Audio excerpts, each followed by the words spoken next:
Yo estimo que sí. ¿No la pudieron hacer entonces? ¿La 7 sí la pudieron hacer? Pues la verdad, yo no he hecho esas. Vamos a probar la 7 a ver si está. La 7 sí está abierta. Está abierta normal. A ver. Sí, pero esa es Bien. anatomía. Bueno. Vamos a abrirla en la misma fecha, ¿sí? De hoy, o mejor dicho, vamos del 15. Hoy es, ¿qué fecha es, chicos? Hoy es 16. Vamos a abrirla del 16 al 21. ¿Está bien? Sí, perfecto. Gracias. Esperen un segundito. Me dijeron que era las 6 el problema. Profe, tem anatomia. Perfecto, estoy en anatomía. Sí, el tema, chicos, que cuando tengo abierto el Zoom, no veo bien la pantalla. Esperen un segundito. Ahora sí, ahí está.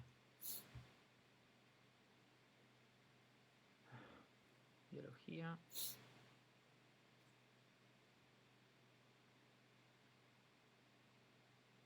Me dijeron la número 6.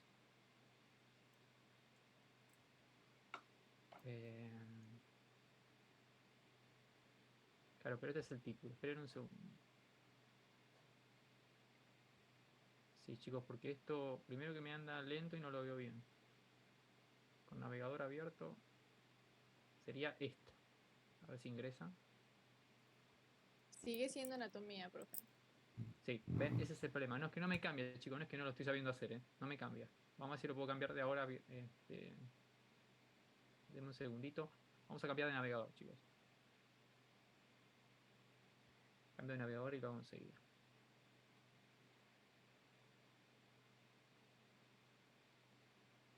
A ver. Ahora sí.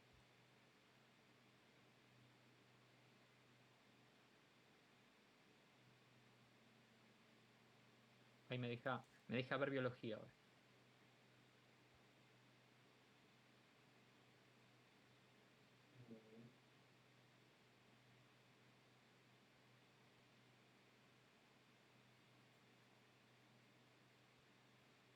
Bueno, hoy es 16, ¿no?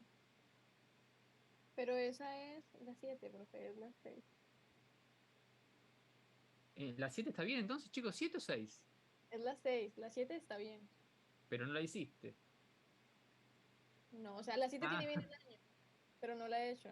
está bien, no importa. No importa. Ahora si me lo abre de nuevo. Sí, me lo abre. Bien. Encima se me va lejos, ¿eh? Ahí va.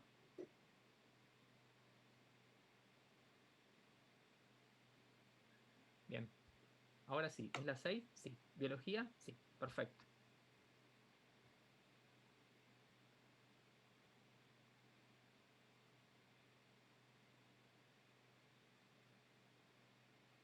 Vamos a poner 25, porque si 26, bueno, igual ya ingresó y vamos a poner eh, 13, no, 13 no. As a reverse proof. Sí, es al revés, pero chicos, esperen que no veo, es 16 chicos hasta el 20 y pico, voy a poner, ¿sí? 0 horas, 23:59, hasta, vamos a ponerlo el 23, ¿está bien? Bien. Son 7 días, bien, ¿no? Bien. Sí, perfecto. Pues Vamos a yo ver. le había respondido, no sé por qué no le dejó. Sigue siendo 2022 acá. Ahora Profe, eu já lo hice essa atividade. Não sei se já zerou. esperen un segundito. Ahora vemos si funciona y ya está. Si me deja.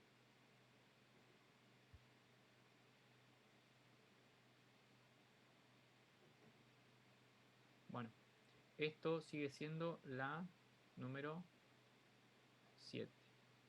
¿Ven? Cuando yo cliqueo las 6, acá ya no me aparece la comisión. Bueno, trato de hacerlo a pulmón, chicos, esperen. ¿Me deja cambiar a biología? Vamos a ver. Sí. Bien. Unidad temática 6. A ver cómo quedó. Bueno, 16 de marzo hasta el 23. ¿Sí? 10 minutos. Listo. Con dificultad, pero se pudo reparar. Bien.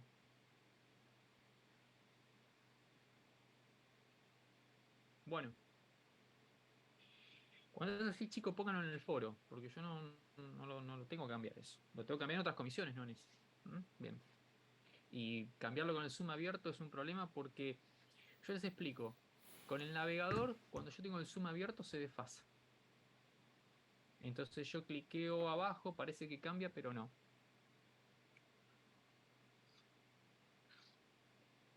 Con dos navegadores diferentes. Si no, tengo que salir de la clase o con otra máquina. Bien. Perfecto, entonces. Tema de hoy. ¿Cuál es? ¿Cuáles son? Y vamos a tratar de resumir porque no vamos a llegar así. ¿Saben? Ni idea. Última clase, chicos, hoy, ¿eh? O sea, la siguiente es repaso. Hoy se termina biología. ¿No? ¿No saben los temas? Bien. Vamos a ver.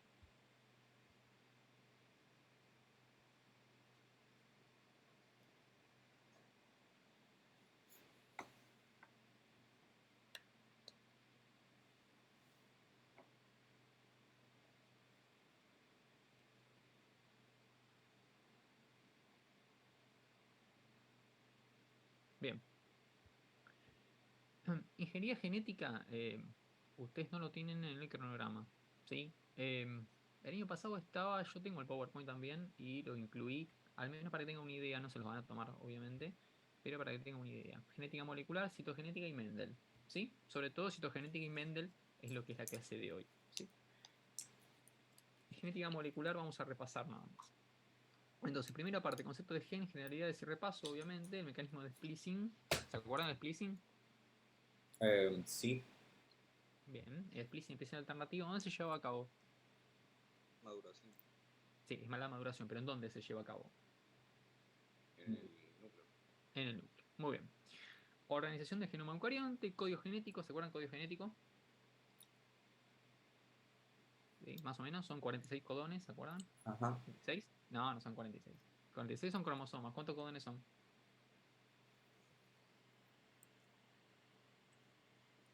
Bien, son 64.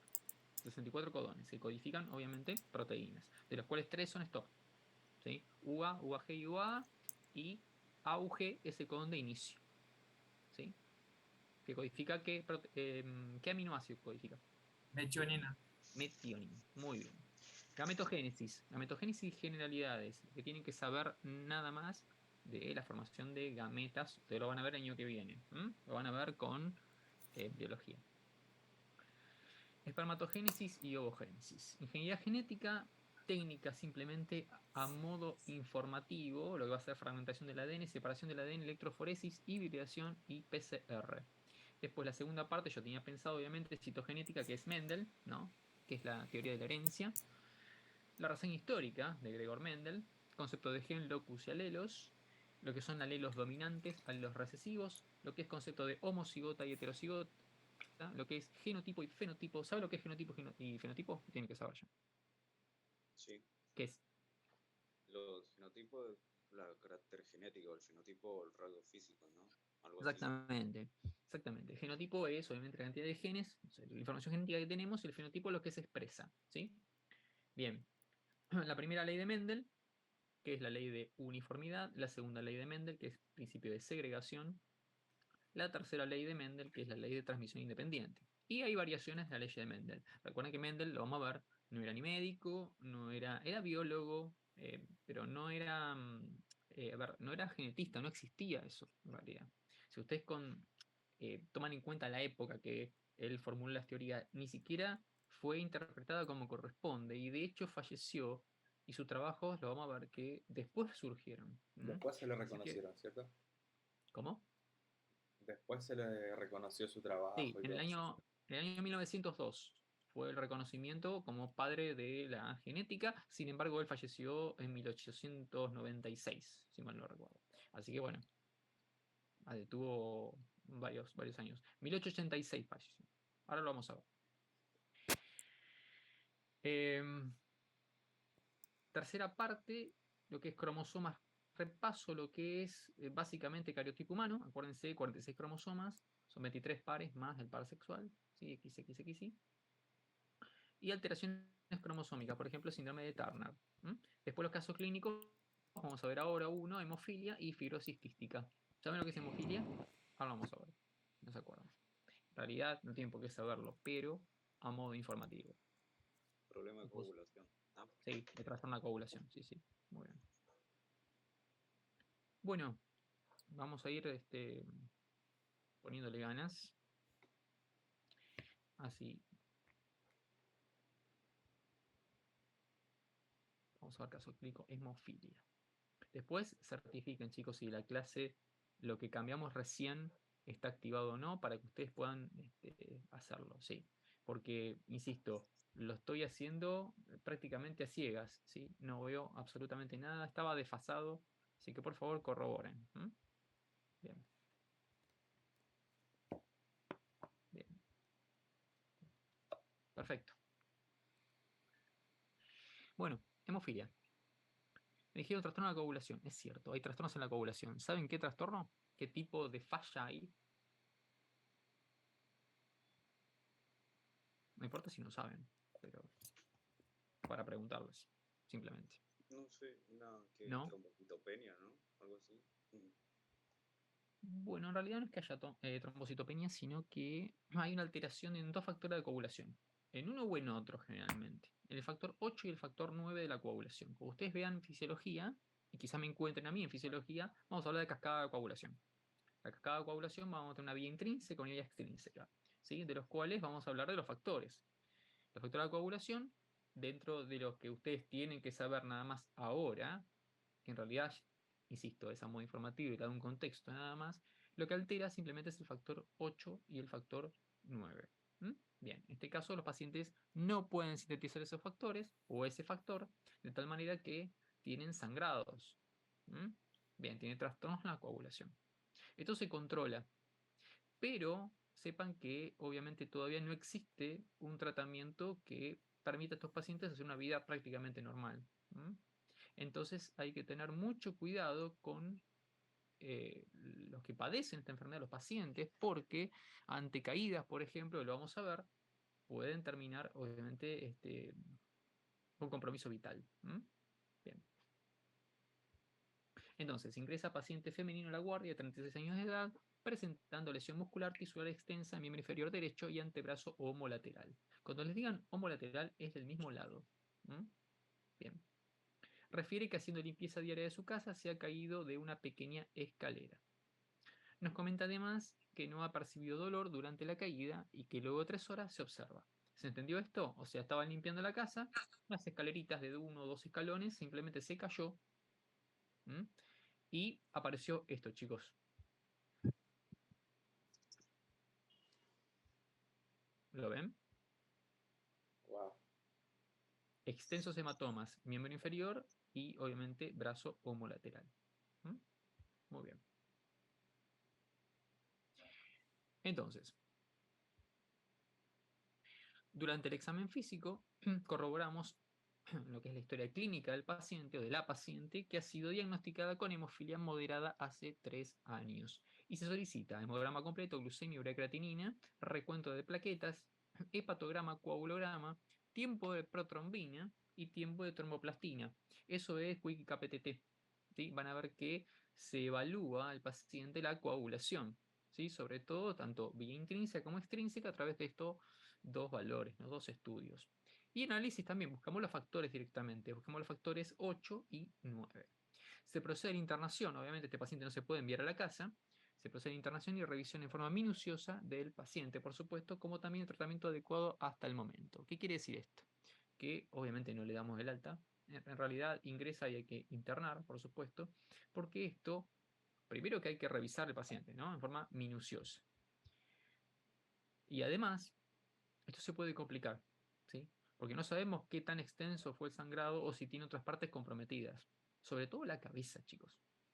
¿Sí? Golpes en la cabeza. A mí me ha pasado de ver, por ejemplo, un paciente que no tenía hemofilia, pero sí estaba internado en el Hospital Rivadavia, ahí unas cuadras de la facultad. Era un señor que tendría 74, 75 años, que se había caído de su propia altura. Se cayó. No de altura, de su propia altura. Bueno, tenía la mitad del cuerpo, era un hematoma. En este caso el paciente tomaba anticoagulantes, estaba anticoagulado. ¿Por qué? Porque tenía una FA. ¿Sí? ¿Saben lo que es una FA? Una fibrilación auricular. La fibrilación auricular es una arritmia, no sé si la vieron, a grandes rasgos, en anatomía. Es una arritmia que genera trombos a nivel de las aurículas. ¿Mm? Porque las aurículas no laten como corresponde, ¿sí? No tienen lo que es la patada auricular. Entonces genera un remanso circulatorio, un movimiento anormal de la sangre dentro de las aurículas, y eso genera, obviamente, trombosis. Estas trombosis pueden terminar, obviamente, generando problemas mayores. Si en el caso que sea en la aurícula derecha, saldría por la arteria pulmonar. Entonces tendríamos, por ejemplo, un tromboembolismo pulmonar. Puede ser común, que el paciente puede llegar a la consulta, puede llegar a la guardia, o puede ser masivo, que generalmente no llegan, ¿sí? Porque se ocluye directamente la arteria pulmonar. Generalmente no son tan grandes, pero puede ocurrir.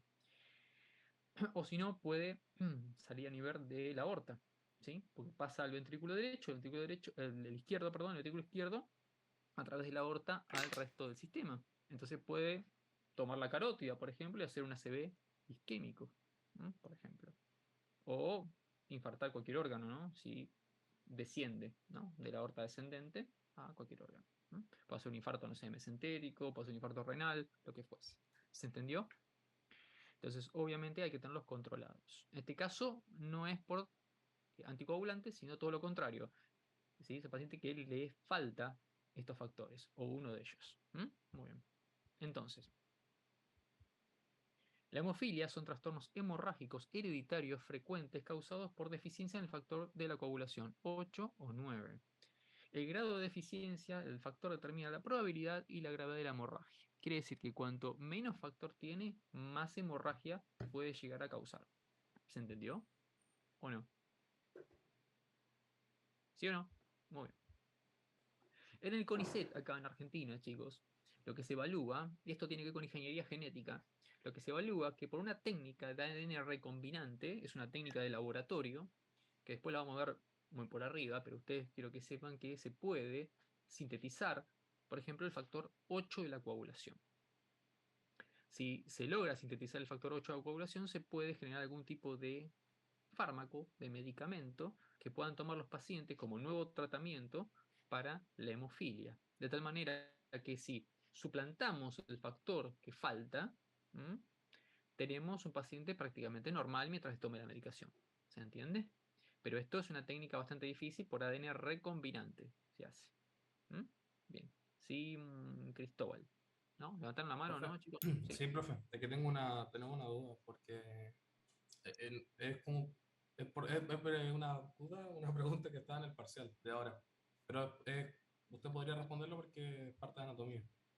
Y es una duda súper grande que tenemos en el grupo, porque preguntaban que en qué arteria del cuerpo se mide la frecuencia cardíaca en el brazo. Era, unos ponían braquial, otros ponían radial, otros humeral, y no sabemos la respuesta concreta. Solamente la frecuencia cardíaca. La presión arterial. La presión arterial en la braquial, chicos. El manguito Braquial. y va acá. El manguito. Ok, Dice, ok. no, no, no. ¿Cómo? La pregunta decía, ¿Cuál es la arteria más utilizada para la toma de la frecuencia cardíaca o pulso? Bueno, si es frecuencia cardíaca o pulso, obviamente no hace falta el manguito, lo pueden hacer en la radial, ¿sí? Acá. Ok, radiales. Porque es la más expuesta, ¿sí? Claro. La cubital lo tienen que andar buscando entre los tendones, ¿sí? La radial está más expuesta, ¿sí? En Entonces, cambio, la braquial también, pero nadie le va a tomar en la braquial solamente la frecuencia cardíaca. La braquial más que nada para, obviamente, el manguito, ¿sí? ¿Se entendió? Sí, profesor. ok. Bueno. Muchas gracias. Generalmente un paciente, chicos, se le toma la frecuencia cardíaca. A ver, yo si le tomo la frecuencia cardíaca a un paciente, toco la carótida. por ejemplo, rápidamente, más fácil de encontrar. Pero bueno, a nivel periférico sí. A nivel periférico incluso he tomado frecuencia cardíaca o incluso también cuando usamos el saturómetro. La frecuencia cardíaca la he tomado en la arteria, por ejemplo, tibial posterior, en el pie. He tomado la presión arterial en la pierna. ¿Se entiende? ¿Por qué puedo tomar la presión arterial en la pierna? Por ¿Qué la característica bombilla. tiene el paciente para que yo decida tomar la presión arterial en la pierna? Y tiene comprometido los brazos. Algún accidente, Sí, alguna. pero en realidad puede ser obeso. Cuando es obeso, chicos, muy obeso, Claro, el mango del brazalete no da. no llega al manguito. Bien, perfecto. Bueno, seguimos, chicos. Entonces, por técnica de ADN recombinante, el factor 8, en este caso, puede ser el factor 9. En este caso se puso factor 9, pero puede ser el 8 también, eso me refiero. El tema es lograr aislar, poder sintetizar este factor en forma, obviamente, en el laboratorio, ¿no? Ser un factor sintético. E incorporar un medicamento de tal manera que ustedes puedan, de alguna manera, en un futuro, medicar a un paciente con hemofilia y que lleve una vida absolutamente normal. Y no con tantas pautas de alarma y tener tanto cuidado con estos pacientes que pueden llegar a ser sangrados masivos. Bien. ¿Esto es lo mismo, chicos? Ahí dice el signo que es, lo van a aprender después. Miren, le llega un paciente a la guardia así. Dice, doctor, no me caí, me duele la panza mucho, mucho el abdomen. No, el paciente no va a decir me duele epigastrio, ¿sí? Va a decir me duele la panza. No me caí. No soy hemofílico. Va, no decir no soy hemofílico, no tengo trastorno en la coagulación. Ustedes sacan sangre y es verdad, no tiene trastorno en la coagulación. Tienen quick y KPTT normal. ¿Qué pudo haber pasado acá?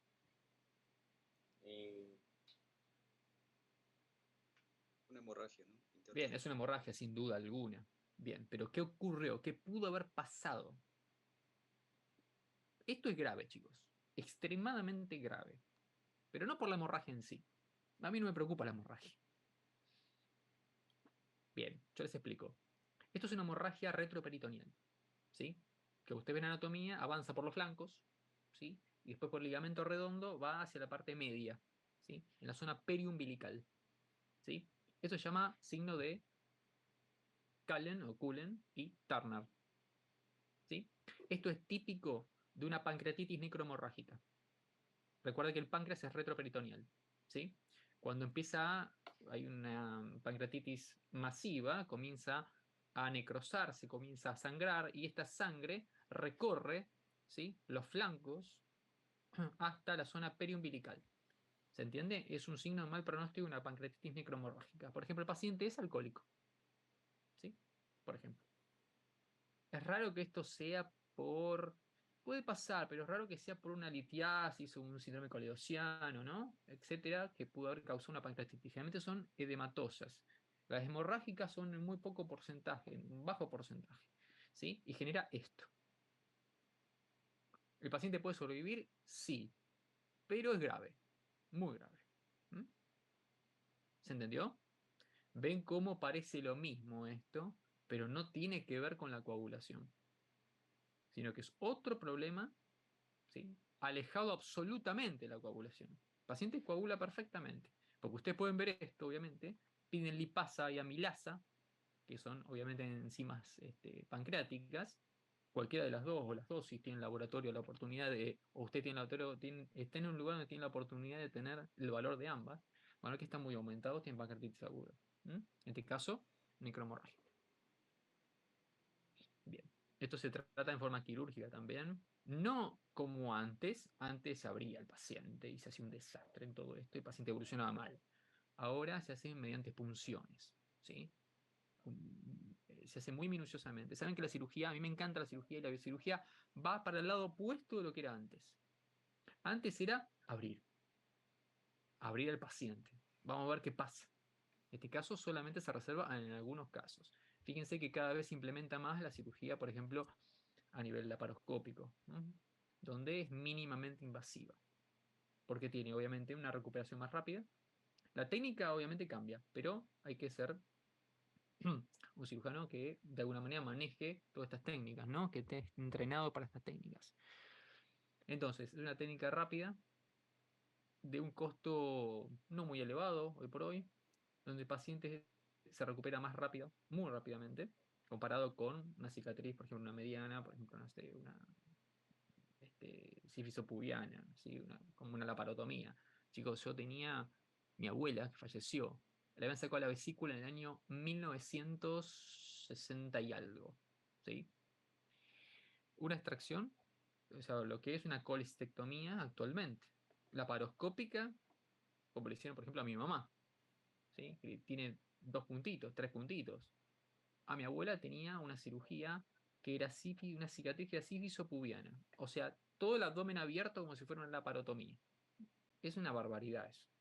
Hoy por hoy lo vemos, es una barbaridad. Bien.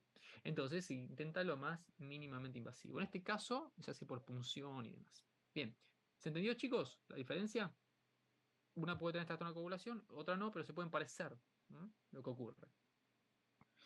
Bueno, en relación a biología celular, yo les puse concepto de gen, esto era para el año pasado, ¿no? Que se entiende por codón, que son los intrones, que son los exones. ¿Cree usted que el mecanismo de splicing es necesario para que se lleve a cabo el producto final de lo que es la síntesis proteica, chicos? ¿Sí? Y la respuesta es que sí. Es necesario porque obviamente necesitamos que madure. ¿Qué son los intrones? Ya lo saben, lo que se remueve, los exones es lo que queda, que es un codón, es un triplete de bases, ahora van a ver. ¿Sí? Y concepto de gen es una secuencia de ADN donde está obviamente el material genético, la información genética que se traduce lo que es un transcriptor primario. Por ejemplo, el ARN mensajero, donde madura, se exporta y se traduce. ¿Se entendió? Okay. Esto era, obviamente, rápidamente, en relación con ingeniería genética, esto es hemofilia. ¿Sí? Bien. Ahora, vemos otro, directamente ya vamos a Mendel. No creo que vemos, vamos a ver si vemos ingeniería genética o no sé si vamos a llegar. Yo trato de que tengan todo. Y a veces más también. Vamos a ver.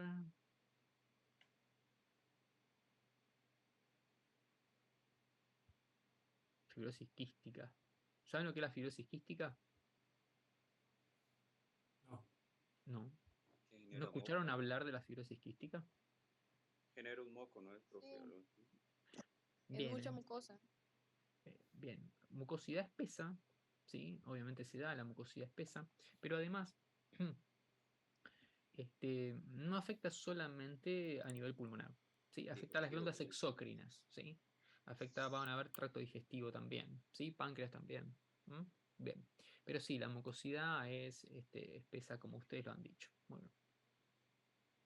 ¿Y a qué se debe? ¿Saben? Ahora vamos a ver. Bueno, ¿por qué puse esto? Porque hay un tratamiento, se está avanzando en un tratamiento que es nanotecnología, chicos. Saben que la nanotecnología es lo que concierne a la medicina y a muchas áreas es el futuro. Entonces, ingresa paciente femenino de 30 años de edad al servicio de emergencias acompañado de sus familiares, padre y madre. Nos manifiesta que se encuentra con fiebre de 3D de evolución.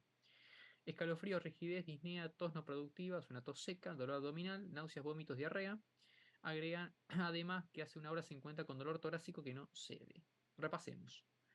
30 años, paciente joven. Viene acompañada por sus padres. ¿Sí? Porque tiene fiebre, chicos. Está con 3 días de evolución, fiebre. Continuo. Escalofríos, que parte obviamente de la fiebre. Rigidez, también, obviamente es parte de lo mismo. Disnea, ¿sabes lo que es disnea?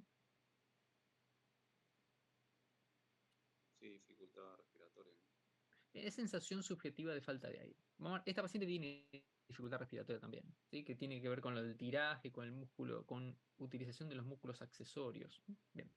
Y tos no productiva, es una tos seca. ¿Sí? Muy bien. Dolor abdominal, náuseas, vómitos y diarrea. ¿Sí? Acá le duele el abdomen, chicos. Vamos a ver por qué le duele el abdomen. Pero tiene náuseas, vómitos y diarrea. Tener en cuenta que puede ser otra patología. ¿Sí? Agregan que hace una hora se encuentra con dolor torácico que no cede. Bien. Seguimos con la paciente. Nos comenta además que ha sido diagnosticada desde pequeña, a los 5 años. Esta enfermedad se diagnostica muy tempranamente con fibrosis quística. Bien. Se procede al examen físico en donde se evidencia la presencia de dificultad respiratoria. Ahora sí tenemos exploramos utilización de músculos accesorios. ¿Sí? Ruidos anormales a la ocultación. Por ejemplo, ponemos el estetoscopio, escuchamos roncos, sibilancia, etc. En este caso vamos a escuchar algunos silencios auscultatorios porque va a tener ahora lo van a ver, es una neumonía. Bien. Presenta además dolor en el abdomen, ¿sí? Tiene un dolor abdominal que a la palpación se evidencia. Sin defensa, quiere decir que nosotros presionamos el abdomen y no hay defensa, no hay rigidez. Eso significa que no hay irritación peritoneal. Eso es bueno, al menos a nivel abdominal. Ruidos hidroaéreos positivos, ponemos el estetoscopio y escuchamos, ¿sí? Los ruidos hidroaéreos, ruidos intestinales, sin otras particularidades. Frecuencia cardíaca de 100, 110 en realidad, frecuencia respiratoria de 22, saturación 96, o sea que esta taquicardia, taquipnéica está saturando ahí, ¿sí? Normal, pero tirando abajo, ¿sí? Bien. Temperatura axilar 38.1, está con fiebre, por supuesto, y una TA, una presión arterial de 167, está hipotensa. ¿Se entendió? Bien. Sí. Radiografía tórax, frente y perfil. ¿Qué me dicen acá? Primero, se le pide todo esto. Yo le pido hemograma completo, forma leucocitaria. Le pido, a ver, no solamente el hemograma, sino glóbulos blancos y cómo están esos glóbulos blancos, ¿sí? O sea, me refiero a, por ejemplo, no sé, la cantidad de neutrófilos, de eosinófilos, de basófilos. Van a estar aumentados los neutrófilos. Van a ver, ¿sí? Pues es una infección bacteriana. Glucemia, le pido urea de creatinina, le pido un hepatograma, eritrosedimentación que va a estar aumentada, y le pido TGO, TGP, que son enzimas, lo van a ver el año que viene, son enzimas, Hepáticos, ¿no? claro, son transaminasas, son enzimas hepáticas, ¿sí?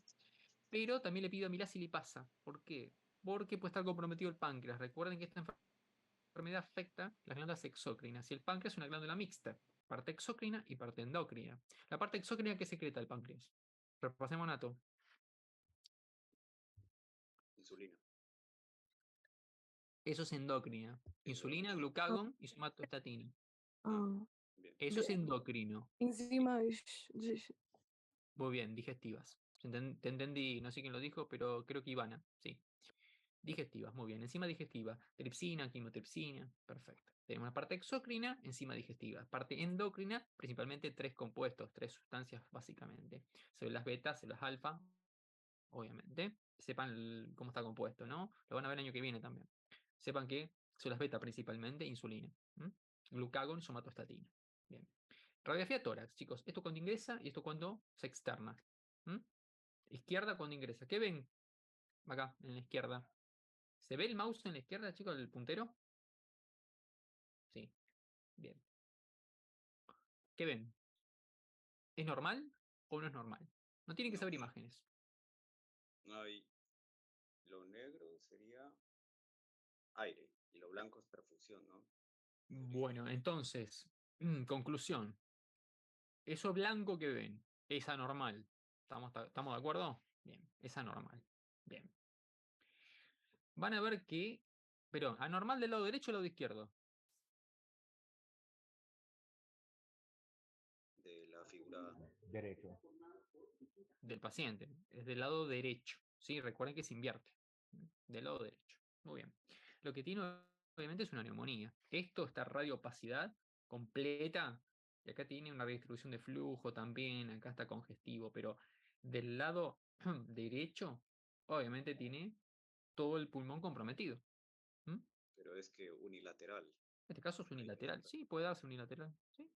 Entonces tenemos acá, cuando ponemos el estetoscopio vamos a escuchar prácticamente nada. Está todo ocupado por esta infección. Acá tenemos pequeña, ven que esto lo que es negro, que dicen ustedes, se llama radiolucidez. Radioopacidad es lo blanco, radiolucidez es lo oscuro. Ven que se llama broncograma aéreo esto, ¿sí? Tiene sectores que están con aire, ¿sí? Como aire como atrapado, ¿sí? Perfecto. Bueno, sepan que esto es típico de una neumonía. Bien. Entonces, es una neumonía grave, chicos, una neumonía necrotizante por Staphylococcus aureus. Esta bacteria la vimos cuando estuvimos, a grandes rasgos las vimos, cuando vimos técnica de Gram. Recuerdan que vimos Escherichia coli y vimos también, ¿sí? Staphylococcus aureus. ¿Se acuerdan que era Gram positiva o negativa?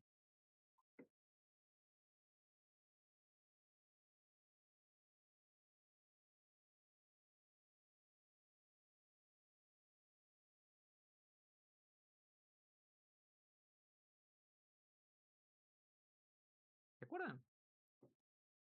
¿Se acuerdan que yo había puesto un preparado donde había Escherichia coli que era rosa y Staphylococcus aureus que eran color violeta? Bueno, es gran positiva, chicos. Sí, ¿no era el rosa? ¿No era qué? El que, en la tinción que quedaba color rosa, y el Sí. gram negativo quedaba color violeta. No, no, al revés. Ah, al revés, disculpa. El gran positivo queda color violeta y el gran negativo queda rosa. Ahí está. Y era La por una Escherichia coli, proteína que tenía las claro, bacterias. la pared, ¿sí? Después lo repasamos, pero la pared, estos glicosaminoglicanos de superficie, demás que tal.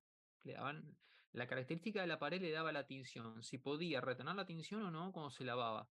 ¿Sí? Después se le agregaba un colorante, se le agregaba en realidad un contraste, un medio de contraste que era safranina, y eso hacía que era, o que fuese rosa, ¿sí? O si ya retenía la tinción directamente, era color violeta. Entonces, cuando es gram positiva es color violeta, cuando es gram negativa es color rosa. En este caso era una bacteria gram positiva, ¿sí? Staphylococcus aureus, lo van a ver en micro hasta cansarse.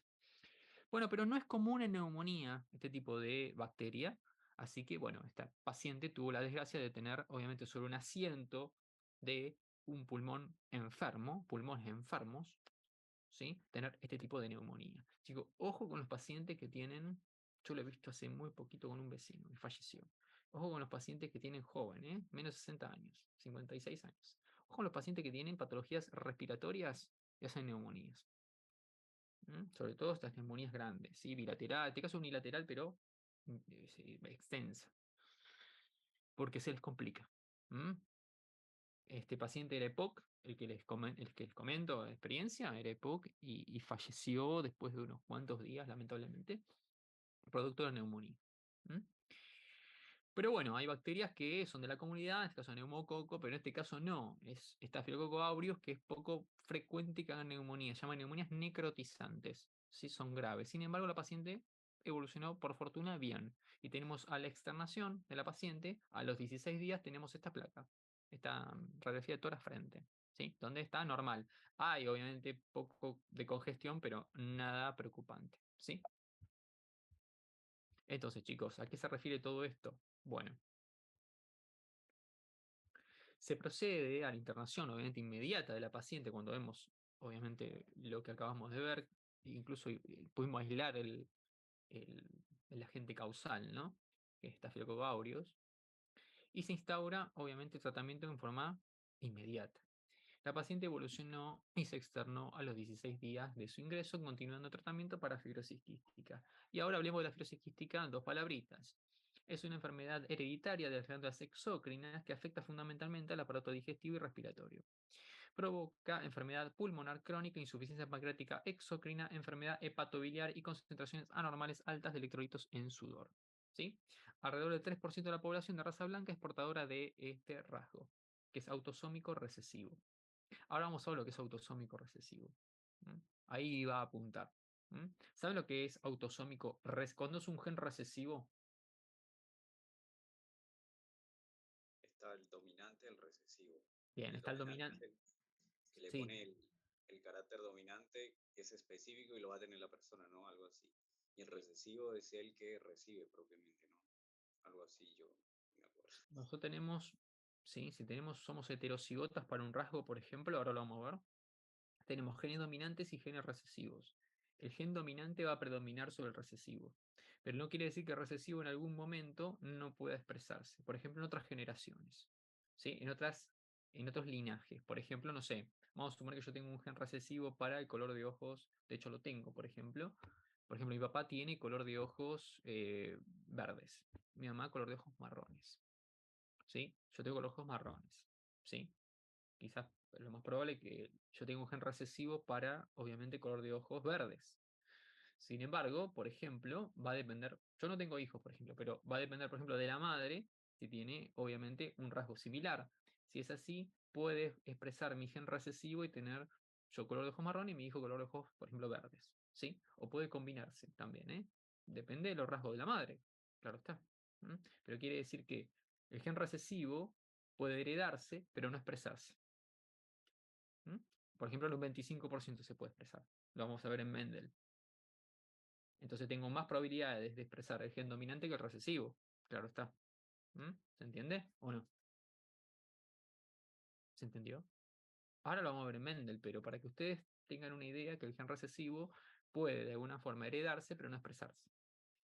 Tiene baja probabilidad de expresarse. Por eso el 3% de la población de raza blanca es portadora del gen. Quizá nosotros tenemos el gen y no nos dimos cuenta, pero no lo expresamos, no tenemos la enfermedad. Sin embargo, nuestros hijos o nuestros nietos, si tenemos este gen recesivo, pueden expresarlo. ¿Se entiende? Sin embargo, chicos, esto nos damos cuenta porque en la familia hay paciente con fibrosis quística. De algún lado lo sacamos el gen. El gen responsable de esta enfermedad está en el brazo largo del cromosoma 7. ¿Sí? Muy bien. ¿Se entendió? Y el 8 de septiembre se celebra a nivel mundial el Día de la Fibrosis Quística. ¿Sí? Es una enfermedad que yo la he visto, afecta a chicos muy chiquititos y vemos chicos en las guardias así. Bien. Entonces yo les ponía qué entiende por gen dominante, cuál es la diferencia entre homocigota y heterocigota, defina genotipo y fenotipo, considerando variaciones de Legendre, Mendel defina codominancia. Eso era la actividad que yo ponía, que era lo mismo. Bueno, y este es el último caso clínico, de hecho hay uno más, pero bueno, en fin, eso se lo había dedicado a los chicos de la cursada. ¿Se entendió? ¿Hasta acá? Los que están con cámara apagada se las tomaron, ¿no? Se fueron directamente. Bien. No, yo estoy acá, profe, estoy escuchando. Yo estoy La verdad acá. que estoy un poco nervioso. ¿Pero por qué están Estamos nerviosos? nerviosos. ¿Por qué? La nota, no tenemos la nota ¿De todavía. qué, chico? ¿De la nota de qué? ¿Qué rendieron? ¿Introducción a la medicina? Y ¿Y cuál es el problema? ¿Cuál es la pregunta más difícil que había? Que les consideró, bueno, qué difícil que a había. mi parecer nos jodieron cuando nos preguntaron por autores y por una fecha. Fue muy específico. Y bueno. Y nosotros teníamos, creo que en general teníamos como los conceptos claros, pero cuando nos preguntaron esas cosas tan específicas, ahí sí nos dieron un poco. Perdón, ¿lo de la frecuencia cardíaca, lo de la arteria estaba en ese examen? Sí, sí, correcto. Chico, por favor. Bien. ¿Dónde le pongo el estetoscopio para escuchar el corazón? Bien. Perfecto. Seguimos. Qué bueno. Bueno, a todos nos pasó igual, ¿eh? Yo me río, pero para que ustedes también se rían un poco, chicos. La verdad que no es el punto, pero a todos nos pasó de que en algún examen tenemos esas preguntas, decir, ¿en serio? Bueno, entonces, después tenemos otro síndrome que lo voy a dar después, vamos directamente a la clase, voy a saltear o vemos rápidamente ingeniería genética, muy rápidamente, porque si no, no vamos a llegar, ya son las 11 y queda ese intervalo también, ¿sí? Después vemos Mendel y ya se acabó. Ingeniería genética, insisto, yo no lo vi en el cronograma, pero estaba, yo les puedo asegurar que estaba. Así que por las dudas yo lo traje. Miren, chicos, lo que tienen que saber básicamente, esto de traducción ya lo saben. ¿Se acuerdan de traducción? Se hace en el citoplasma, ¿recuerdan? ¿Qué necesitamos? ARN mensajero, ARN transfer, necesitamos las subunidades ribosomales. O sea, ARN mensajero maduro, transfer, subunidades ribosomales. El transfer obviamente carga un aminoácido que está activado. ¿Se acuerdan que está activado? Reconoce los codones con el anticodón. Recuerden que el ARN transfer tiene un anticodón en la parte inferior que reconoce el codón y pone el aminoácido en particular. ¿Se entiende? ¿O no? Bien. Esto es básicamente traducción, chicos. Ahí se forma la cadena polipeptídica. Esto ya lo vimos, ¿eh? Esto es repaso. Nada más. Bien. Y así sucedía, chicos. En el núcleo teníamos de la célula, teníamos la transcripción, el pre-ARN, tenemos ARN mensajero. Para que madure, ¿qué pasaba en el extremo 5'? ¿Qué le poníamos? En un codón de inicio. Un capuchón. El cap, chico, el capuchón. Eso. El codón de inicio va a estar igual, pero no forma parte del 5'. El capuchón, que es una molécula de 7-metilguanosina, es un nucleótido metilado, ¿sí? Y en el extremo 3', ¿qué le ponemos? Cola polia. Bien, la cola poli A, muy bien. Son 250 adenosinas, no son nucleótidos, son nucleósidos. Eso me pasó en presencial, que dijeron todos nucleótidos, no, nucleósidos, no tienen grupo fosfato. ¿Se entendió? Recuerden que la diferencia entre nucleósido y nucleótido es que no tiene grupo fosfato. Tiene base nitrogenada más lo que es la pentosa. Pero no tiene grupo fosfato. Si tuviese grupo fosfato, al menos uno es nucleótido. Bien. Esto se hace el splicing, ¿se acuerdan? Splicing alternativo, lo que fuese, y se exporta del núcleo. Una vez que se exporta, llega al citoplasma. ¿Sí? En el citoplasma se encuentra con, obviamente, las unidades ribosomales, se ensambla todo el complejo, y con el RNA transfer, que recuerden que cada RNA transfer trae un aminoácido en particular y corresponde a un anticodón que va a ser complementario al codón para poner aminoácido en cuestión. Repito, viene el RNA transfer con el anticodón, reconoce, en este caso AUG, y comienza a colocar el aminoácido en cuestión. ¿Sí? Pero ¿qué pasa? Ustedes creen, o la gran mayoría, no sé si ustedes en la comisión lo creen, pero el anticodón, ¿sí?, no es el codón que codifica el aminoácido, sino el complementario. ¿Se entienden? Por ejemplo, si yo digo AUG codifica metionina, ¿sí? Codón de inicio. Entonces pongo acá metionina. Pero el codón, el anticodón, no es AUG, sino que es UAC, que es el complementario. Por eso se llama anticodón. ¿Se entendió esto? Sí. Bien, perfecto. Seguimos entonces. Estos son los 20 aminoácidos, no lo tienen que saber, por supuesto, pero sepan que existen. Recuerda el mecanismo de splicing, ¿sí?, que es remoción de intrones. ¿Cómo se producía esto, chicos? ¿Se acuerdan? Sí, a nivel del núcleo, estamos todos de acuerdo. Pero, ¿qué ribonucleoproteínas estaban involucradas en el mecanismo de splicing? Que formaban ¿se acuerdan que formaban una estructura? No se los voy a decir. Formaban una estructura, unas ribonucleoproteínas. ¿Cómo se llama? Al menos las ribonucleoproteínas, díganme. ¿Se acuerdan?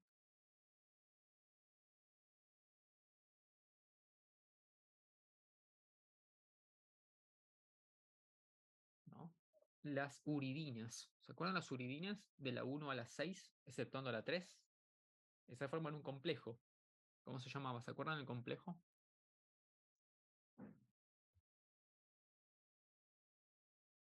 Que es plisosoma, ¿no? Espliciosoma, muy bien, espliciosoma. Y esto lo que hacía es cortar, obviamente, los intrones. Ahora lo vamos a ver acá, miren. ¿Lo ven? Tenemos el sitio dador, tenemos exón 1, exón 2, y este es el intrón. Tenemos el sitio dador, el sitio aceptor y el sitio de ramificación. Y acá las uridinas lo que hacían es cortarlo, ¿sí? Y después genera este bucle con este complejo, que es complejo de uridinas, que lo vemos la 1, la 4, la 6, la 5, la 2, formando este complejo. Esto se genera un bucle, y este bucle después era unido al sitio de ramificación y quedaba excindido el intrón. De tal manera que teníamos, obviamente, dos exones unidos. Y de esta manera cortamos la parte que no nos servía. ¿Se entendió? Y así sucesivamente.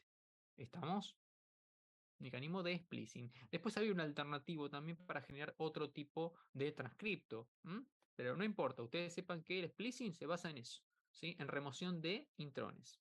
¿Estamos hasta acá? Bien. Entonces, ¿recuerdan el ADN espaciador? Yo voy analizando conceptos. ¿Recuerdan dónde está el ADN espaciador?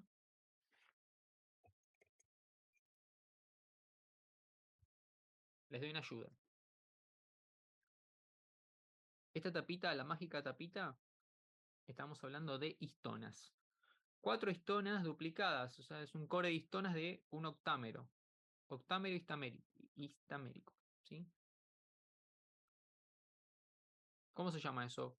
Si yo agarro las histonas y agarro el ADN y le doy una vuelta y le doy otra vuelta. Esto se llama nucleosoma. Es un grado de compactación de la cromatina. ¿Se acuerdan? De nucleosoma a nucleosoma había un sector del ADN. Se llama ADN espaciador. ¿Se entendió? De ahí sale el ADN espaciador. Que son secuencias que no tienen un origen, probablemente separan genes nada más, porque son secuencias que no tienen función conocida, ¿sí? No se van a transcribir. Eso es el grado uno de los grados de compactación de la cromatina. Recuerden que después pasa esto, miren, ¿sí? Este es el ADN espaciador entre nucleosoma y nucleosoma, ¿sí? ADN espaciador, tenemos la secuencia esta que son todos nucleosomas, y tenemos obviamente después formando un solenoide. Lo que hacen es, los nucleosomas forman un círculo, ¿sí?, tipo espiral, a partir de un núcleo que es, la parte central es virtual, o sea, se enroscan como en un núcleo, y después forman lo que es el bucle, ¿sí? Este bucle. Y después obviamente se van cada vez más compactando hasta generar, por ejemplo, los brazos de los cromosomas, ¿sí? Parte de la cromatina, eucromatina y heterocromatina. ¿Recuerdan la diferencia? Sí, que ¿Cuál una es? se transcribe Sim, más. eucromatina é ativa, heterocromatina é novelada, não? Bien, La perfecto. cromatina más Una, densa. sí, La muy bien. eucromatrina se transcribe más, la otra poco, la heterocromatina. Bien, recuerden eso, ¿sí? Que la eucromatina se transcribe, es transcripcionalmente activa, mientras que la heterocromatina no. Se estima, obviamente, que hay un bajo porcentaje, alrededor de menos de un 10% de la heterocromatina que puede llegar a transcribirse, pero recuerden que está en la periferia y no se transcribe, ¿sí? A términos prácticos no se transcribe. Bien. Código genético, chicos, ¿se acuerdan del código genético? Rápidamente, los codones son 64 codones. Yo dije 47 para confundirlos con los cromosomas. No, son 64. 64 codones codifican aminoácidos, ¿sí? Varios codones pueden codificar un aminoácido. Sin embargo, un aminoácido es codificado por un solo codón. ¿Cuántos? 46. Vamos de nuevo, son 46 cromosomas. 46, dijimos cromosomas. Son 64 codones, chicos. Yo dije cromosoma al principio para que ustedes me digan, no, son 64, pero no lo logré. ¿Sí? 64 codones, chicos, que codifican obviamente aminoácidos. Estos aminoácidos, de hecho, varios codones pueden codificar un aminoácido en particular. ¿Sí? Varios pueden codificar un aminoácido, exceptuando el AUG que codifica metionina, y hay otro que es el UGG que codifica triptofano, que solamente ese codón puede codificar ese aminoácido. ¿Sí? El resto pueden codificar varios. ¿Sí? Muy bien. Acá trionina, mire, codifican 2, 4 tripletes, ¿no? Y quizás más si voy buscando. Bien, el punto es el siguiente. Sepan que el AUG es el codón de inicio y obviamente el UAA, UAG y UGA es el codón stop y no codifican aminoácidos. ¿Recuerdan eso? Miren, UGA, acá, UGA, UAG y UAA son codones stop y no codifican aminoácidos, mientras que el AUG codifica metionina. El resto, obviamente, codifican distintos aminoácidos. Recuerden que un codón codifica un solo aminoácido. Sin embargo, varios codones pueden codificar el mismo aminoácido. ¿Sí? Pero no es que un codón puede codificar a varios aminoácidos. Un codón, un aminoácido, pero varios codones pueden codificar el mismo aminoácido.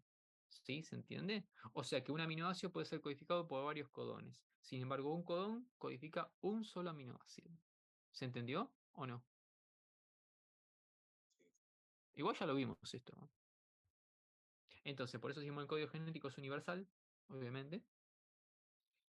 Es degenerado, quiere decir que el varios RNA transfer pueden llevar el mismo aminoácido, de hecho sí lo hacen, sí tiene un anticodón que, chicos, al haber codones que codifican diferentes codones que codifican el mismo aminoácido, claro está que el anticodón puede ser también varios que codifican obviamente el mismo aminoácido. Es lo mismo, el anticodón del RNA transfer va al codón del RNA mensajero. En consecuencia va a traer el aminoácido en cuanto a la lectura, en cuanto al complemento en el RNA mensajero. Y si varios codones pueden codificar el mismo aminoácido, va a haber varios anticodones que carguen el mismo aminoácido. ¿Sí? Esa es una cuestión lógica. Entonces, es no solapado, es importante que ustedes sepan que es no solapado. Quiere decir, ¿se acuerdan que se lee de 3 en 3? AUG, y después vienen 3 más, 3 más, 3 más y 3 más. No puedo utilizar la base de uno para complementarla con otro. Bien. Bueno, sin lectura ni signo de puntuación. Obviamente esto es, como les dije, de 3 en 3 y no hay forma de detenerlo, salvo cuando encuentre el codón stop, que es UA, UAG y UA. Bien. ¿Qué es esto, chicos? Rápidamente. Un preparado histológico de un ovario. Muy bien. Desde ovario, ¿sí? ¿Con qué está teñido? ¿Con qué técnica? HIE. Muy bien, En HIE. eosina y hematosina. Muy bien. toxina y eosina, muy bien, porque me han dicho tinción de Gram, y no, por más que se vea rosa, no es tinción de Gram, Gram es para bacterias. Bien. ¿Y qué es esto? No sé si se ve el puntero, chicos, porque hoy se Folículo. desfasa y no sé por qué. Esto. Folículo de Graf. Bien, podría ser, en realidad es un ovocito. En el estadio podemos verlo, ¿sí? Es un ovocito, chicos, ¿sí? Que esto puede, obviamente, ovularse, ¿o no? De hecho, se va a ovular. Bien, entonces tenemos espermatogénesis. Lo que tienen que saber de esto, básicamente, es que esto comienza en la pubertad. Tienen que saberlo. Tenemos una espermatogonia, espermatocito primario, son células diploides. ¿Cuándo comienzan a ser haploides? Cuando comienzan las meiosis, ¿sí? En la meiosis 2 terminaremos con células haploides. Pero ¿qué ocurría en la meiosis 1? En la profase de la meiosis 1 en una de sus fases. ¿Se acuerdan que hay un proceso muy particular que ocurre? ¿La ¿Se paquinema? acuerdan? Crossing. Bien, bien, en el paquinema tenemos el crossing over. Bien.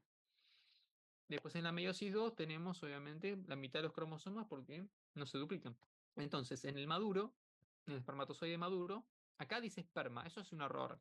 Es espermatozoide. El esperma es todo el conjunto, ¿sí? Estamos hablando no solamente del espermatozoide, sino del líquido, que es secretado obviamente por distintas glándulas, y forma lo que es el esperma, ¿sí? Pero esto es espermatozoide, que es la célula haploide. Bien. Entonces, tiene un flagelo, ¿se acuerdan que tiene flagelos? Bien. ¿Recuerdan que la alteración del flagelo puede causar infertilidad? Bien. ¿Cómo están compuestos los flagelos? ¿Por qué estructura? Microtúbulos. Bien, por microtúbulos. ¿Se acuerdan la disposición? Vamos repasando, ¿no? Que son animacilias, ¿no? Similar. Bien, pero tiene una disposición en particular, que son 9 más 2, ¿se acuerdan? Claro. Triplete de 11, 9, 3. Sí. Creo que 9 duplos y no. Sí, dos centrales, ¿no era? Como Dos 9, centrales y ¿cuántos periféricos? 9, 2, o sea, No, 9 duplos. ahí está. Como 9 externos y 2 Ah, 9 doble alrededor y el centro 2 más, creo. Bien. Claro, exactamente. Eran 9 pares más 2 centrales. Y las proteínas también, que son motoras. Tanto las cilas como los flagelos tienen la misma disposición. Bien. ¿Se entendió hasta acá? Células haploides se llaman espermátides, obviamente, acá. Y el esperma está en maduro. Son células haploides. Muy bien. En cambio, la ovogénesis, recuerden que en el caso de la mujer, nacen con un número determinado. Esto se produce durante toda la vida, chicos. El tema es que acá en las mujeres nacen con un número determinado de ovocitos. En realidad, ovogonias, ¿sí? Se hace un ovocito primario, ¿sí? Que son células diploides también, y comienzan las meiosis. Es lo mismo que ocurre en el caso de espermatogénesis, ¿no? Meiosis 1 y meiosis 2. Terminamos con células haploides, ¿sí? Lo maduro es el óvulo. Los cuerpos polares, chicos, no tienen función, ¿sí? ¿Sí? El óvulo maduro es el que va a ovularse. ¿Cuándo se ovula? En el momento del ciclo. la ovulación. ¿Sí? ¿Y qué día es el del ciclo? Era el menstrual? 14, 15, 16, por ahí. Bien. Día 14. Sí, día 14. En la mitad del ciclo, sí. El ciclo dura 28 días más menos 7. El día 14, lo ideal sería ovular. Muy bien. Perfecto. El día 1 es la menstruación, el sangrado. Bien. Perfecto. Yo se lo digo para que lo tengan en mente. Y acá tenemos el resumen, chicos. Mitosis, obviamente, de lo que es espermatogonias y ovogonias. ¿Sí? Recuerden que las ovogonias, chicos, nacen con un número determinado. ¿Sí? En cambio, espermatogénesis es durante toda la vida a partir de la pubertad. Muy bien. Y el resto es lo mismo, meiosis 1, meiosis 2, y después se diferencian. ¿Sí? Meiosis 1, meiosis 2, y la diferenciación es en ovocito tipo 2 y en lo que es espermatozoides, no esperma, ¿sí? Recuerden eso. Esto es un ovocito maduro. Sepan que cuando vean fecundación el año que viene, en lo que es cuando lean el Lachman, cuando lean libros de embriología, van a ver que el espermatozoide tiene que atravesar todas estas estructuras, chicos. Y si tiene problema de movilidad, se le va a complicar. ¿Mm? Acá hay millones de espermatozoides que se van a juntar alrededor, miles, cientos, ¿no? Cientos de miles, y acá obviamente van a tener que atravesar todas estas estructuras, ¿no? Lo que es la corona radiata, ¿sí? Lo que es la zona pelúcida, la membrana del ovocito, hasta llegar hasta el núcleo, ¿sí? Que acá va a fecundarlo. Una vez que se fecunda, ¿qué ocurre? Primero, cuando se ovula, se desprende de lo que es el folículo, ¿sí? Se desprende del folículo. Se ovula. ¿A dónde va el ovocito? Empieza a ir a las trompas. A las trompas. Los captan las fimbrias de las trompas y va recorriendo las trompas hasta que se fecundan las trompas también, ¿eh? Pero ¿qué ocurre? Una vez fecundado, vamos a suponer que se fecundó. Una vez fecundado, tiene que implantarse. Si no, no hay embarazo. Tiene que implantarse. Y a veces se implanta y también no ocurre el embarazo, ¿sí? Porque, bueno, tiene que ver con varias características, la van a ver después. Pero sepan esto, chicos, se puede implantar en lugares que no son adecuados. Se llaman embarazos ectópicos. Recuerden eso. Sí. Por ejemplo, en trompa es uno, ¿sí? Por ejemplo, si me implanta en trompa es un embarazo tubario, ¿sí? Un embarazo que no es viable. Es más, puede comprometer la vida de la madre, ¿no? De la mujer. Porque obviamente va a crecer, se detecta rápidamente, ¿no? O así debería ser en los controles habituales. Lo que crece es en trompa. Entonces, obviamente puede afectar la estructura de tal manera de provocar hemorragias y demás. Bien. ¿Saben cómo se llama la capa interna que se desprende? Por ejemplo, se elimina durante la menstruación del útero. Endometrio. Bien, el endometrio, recuerden el nombre, endometrio. Que acá prolifera, obviamente, y donde se implanta normalmente el ovocito 2 en el endometrio. Bien. Perfecto. Y después va a empezar a desarrollar estructuras tanto extraembrionarias como embrionarias. Una vez ya fecundado, no implantado. Muy bien. Ustedes saben, chicos, que a nivel, bueno, no es parte de esto, pero a nivel, chicos, del embarazo, puede presentarse un pequeño sangrado, un color, es un sangrado color rosáceo, no es un sangrado típico de menstruación, ¿sí? Que puede dar idea de que, obviamente, se efectuó el embarazo, al menos que se implantó, ¿sí? Es un sangrado bastante particular. Es muy pequeño el sangrado. Como les digo, es un color rosáceo. Porque se implanta en el endometrio. Entonces, chicos, de hecho, cuando se implanta, va a empezar a sintetizar estructuras extraembrionarias. ¿Sí? Una de ellas es el sincicio trofoblasto. Se llama sincicio trofoblasto. El sincicio trofoblasto, lo van a ver en embrio, sintetiza la gonadotrofina coriónica humana, la porción beta de la gonadotrofina coriónica humana, que es muy elevada en este caso. Es lo que detecta, por ejemplo, los test de embarazo. ¿Se entendió? Bien.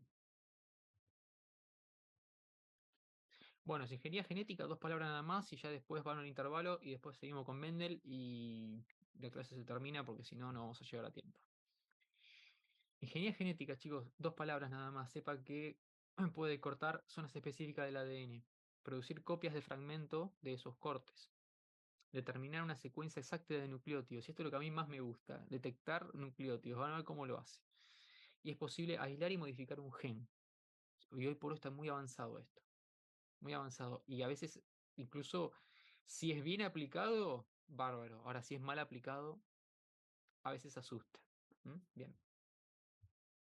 Entonces, podemos modificar, chicos, el ADN. Podemos modificarlo utilizando maquinaria, por ejemplo, la maquinaria biológica de una bacteria, por ejemplo, la de coli. Ya que hablamos tanto de coli, utilizamos, por ejemplo, endonucleasas que pueden cortar fragmentos de ADN en forma específica, ¿sí? Y después podemos unirlos a otros fragmentos, generando lo que es un ADN recombinante. O sea, elegimos un fragmento determinado, ¿sí? Lo corta, determinadas bases, por ejemplo, lo corta, y después podemos unirlo a otro ADN, formando una secuencia nueva, un genoma nuevo. ¿Se entiende? Se llama ADN recombinante. ¿Se acuerdan cuando les hablé del factor 8? Bueno, técnicas de laboratorio esta característica para producir un factor de la coagulación que falta, por ejemplo. ADN recombinante. Rápidamente estamos hablando de esto. Después podemos separarlos el ADN. separarlos por electroforesis, por peso. ¿Mm? En la nada se separa por tamaño. Se tiñe con un fluorescente, con un material que nos permite verlo. En una corrida se llama corrida electroforética. ¿Mm? Y pueden identificar distintos fragmentos de ADN. Es una forma de separación, de fragmentar el ADN. ¿Mm? Bien, recuérdenlo nada más, electroforesis. Acá lo vemos como, por ejemplo, a partir de hay unas enzimas de restricción, cortamos el ADN en distintos fragmentos y esto hacemos una corrida electroforética, migra el ADN a través de, se hace pasar corriente, ¿sí? Una corrida electroforética, se hace pasar corriente de un electrodo, ¿sí? De negativo a positivo, y va corriendo el ADN hasta determinar distintos fragmentos, ¿sí? Y podemos identificarlos porque lo podemos visualizar con fluorescencia. ¿Mm? Bien. Después tenemos la hibridación, que es lo que a mí más me gusta. No sé por qué me encanta, porque podemos identificar sectores del ADN específico con una sonda. Lo que hacemos es lo siguiente. Primero desnaturalizarlo, abrirlo. ¿Sí? Se pone a 100 grados a un pH de 3. Abrimos el ADN. De un genoma cualquiera, ¿no? Pero ¿qué pasa? Nosotros queremos identificar un gen en particular. Por ejemplo, el gen que codifica una proteína específica. No sé, vamos a suponer que queremos identificar el gen que codifica, no sé, una proteína, vamos a suponer la proteína tau. ¿Se acuerdan la proteína tau que estabilizaba microtúbulos? Cualquiera, no importa, se me ocurrió tau en este momento. Entonces, ¿qué hacemos? Nosotros tenemos la información de la proteína tau, pero tenemos que identificarla en el genoma. ¿Cómo hacemos? Ponemos una sonda marcada, es una sonda de ADN en este caso, una sonda marcada con fluorescencia, con las bases complementarias a lo que es obviamente el gen en cuestión. ¿Qué quiero decir? Que cuando pongamos la sonda, se va en este sector que está abierto, ¿no? Está desnaturalizado el ADN, se va a complementar las bases en forma inmediata. ¿Se entiende? Entonces, de esta manera nosotros podemos hacer que marcada en forma de, le ponemos fluorescencia, ¿no? Le ponemos un mecanismo de visualización, ¿no? De tinción. Podemos ver el sector, por ejemplo, en el cromosoma, podemos ver el sector específico, el gen específico que codifica esa proteína. ¿Se entiende o no lo que dije? Ponemos una sonda marcada. Esta sonda marcada es complementaria al gen que buscamos. Y directamente nos encuentra el gen. ¿Se entiende por qué? No porque es inteligente, sino porque se complementan las bases. ¿Sí? ¿Se acuerdan púrica y pirimidínica? Como lo hacíamos en lo que fue, por ejemplo, en la transcripción, traducción, etc. ¿Se entiende esto? ¿O no? Profe, entonces, para buscar el gen ponemos la sonda que sea Claro. complementaria. Eso Sí. es. Bien. Ponemos una sonda complementaria marcada. ¿Sí? Con fluorescencia. Hacemos un mecanismo, no importa. Esto es largo de explicar, pero para que ustedes sepan, podemos identificar un gen. Podemos identificar un gen que se nos ocurra a partir de las bases complementarias al mismo. Y lo ubicamos en la cromatina. ¿Mm? ¿Se entendió esto? Básicamente es una sonda de ADN. Bien. Y el PCR, como último, el PCR, chicos, no estuvieron cansados del PCR con lo que fue el COVID. ¿Sí? Que identificaba, obviamente, el ARN del patógeno, ¿sí? En el caso del SARS-CoV-2. Bien. Recuerden que esto es simplemente, estamos generando copias del material genético. Una y otra vez. Yo tengo un video después si lo quieren ver. Generamos copias una y otra vez, que es importante para diagnosticar enfermedades infecciosas, algunas enfermedades infecciosas, sobre todo en este caso virales. Replicamos su material genético una y otra vez y es más fácil identificarlo. ¿Sí? Ante la presencia de ese material, por supuesto, es positivo la PCR. ¿Mm? Y de esta manera se diagnostica la enfermedad. ¿Mm? Bien. ¿Se entendió? Ay, quedó de Jurassic Park del año pasado, miren. Incluso tiene la musiquita. Perfecto. Bien. ¿Se entendió, chicos? Es muy por encima. Nadie les va a tomar esto, pero es muy por encima. Sepan que se puede identificar genes. Conclusiones, chicos. Se puede identificar genes con sondas. Se puede trabajar el ADN en laboratorio. Se puede duplicar el ADN en laboratorio. ¿Sí? Multiplicar. Se puede cortar. Se puede cortar y generar ADN recombinantes. Se puede juntar dos secuencias de ADN diferentes, generando un nuevo genoma, a partir de, por ejemplo, el corte. Utilizamos la maquinaria, por ejemplo, de una célula procarionte, generamos un corte específico, ¿sí? Y podemos complementar con otro ADN generando un genoma diferente. ¿Se entendió, chicos? Profe, entonces la paternidad también lo hacen así, la prueba. Sacan complementario para ver si este es complementario con el del hijo, por ejemplo. Una En, prueba de paternidad. en las pruebas de paternidad. Sí, o maternidad. En las pruebas de paternidad, en lo que es, vos decís, el ADN, por ejemplo, entre el hijo y el padre, por ejemplo, ahí son, sí, en realidad lo que se busca ahí son, no es que se corta y se pega como vimos acá, es otro tipo de técnica. Es más comparativa esa técnica, chicos, es más comparativa del genoma. Se analiza el genoma en distintos sectores, obviamente, y lo que es el complemento justo, específico, hace que obviamente sea positiva la prueba. De hecho, no es una prueba sencilla. Ahora se simplificó, pero no era una prueba sencilla hace unos cuantos años. Sí, si se hace en laboratorio, lo que tiene que saber que si se hace en laboratorio también se aplican muchas técnicas de las que vimos. Así que, si de hecho tengo una compañera que podría preguntarle esto, trabaja hace este tipo de investigaciones, de lo que es de pruebas de paternidad y demás. Le podría preguntar. Bueno, cuestión, laboratorio, no se los van a tomar, sepan que existe la forma de alguna forma, utilizar el ADN de distintas maneras, de recombinarlo, de buscar genes específicos, de compararlos, dando como ejemplo prueba de paternidad, de amplificarlos, llama mecanismo de amplificación, de duplicación. Esa PCR va duplicando, va replicando el ADN para que sea más sencillo ubicar el patógeno, el ADN, o en este caso ARN patógeno. Así que bueno, son técnicas a utilizar que de hecho se utilizan actualmente, y yo les di el ejemplo, por ejemplo, de la hemofilia. En hemofilia se está buscando obviamente lo que es a partir de ADN recombinante, la formación en forma síntesis, o sea, síntesis de lo que es el factor, por ejemplo, 8 o 9 de la coagulación, de esta manera, ¿no? De una manera en el laboratorio, sintética, que se puede incorporar de alguna manera a un medicamento en un futuro, y de tal manera que se pueda controlar la enfermedad, y que la persona pueda hacer una vida absolutamente normal. Y se está haciendo en Argentina, ¿no? En el CONICET. Así que bueno, chicos, vayan les voy a dar algo de intervalo porque si no se van a volver locos y seguramente están con el tema del examen. Así que son 11:40. Pueden venir a las 12:05. ¿Está bien? Y vemos Mendel. Por ahí nos perdemos quizás alguna partecita de algún caso clínico que sigue, pero media hora tienen. ¿Sí? ¿Está bien? Perfecto. Y así encienden Perfecto. Espero que cuando vengan haya cámaras, chicos. Hay 3 cámaras encendidas.